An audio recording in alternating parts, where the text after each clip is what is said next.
This is Captain Rotas. All hands, this is collision drill. Prepare for immediate action. First mate, report. First mate, I Captain, collision drill from all station acknowledging. Simulate a collision with a vessel dead ahead at approximately 10 knots relative speed. Bridge crew, initiate emergency procedures. To starboard, engines full, astern. Mayday, Mayday. This is Sotor. We have a collision. Our position is requesting immediate assistance.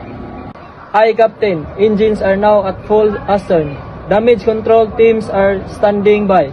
We're checking for leaks and assessing engine room integrity.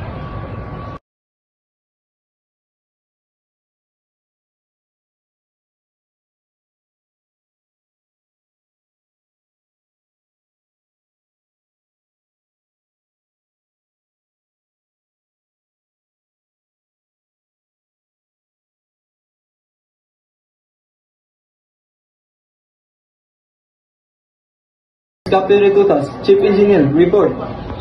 Hi Captain, engines are now at full astern. Damage control teams are standing by. We're checking for leaks and assessing engine room integrity.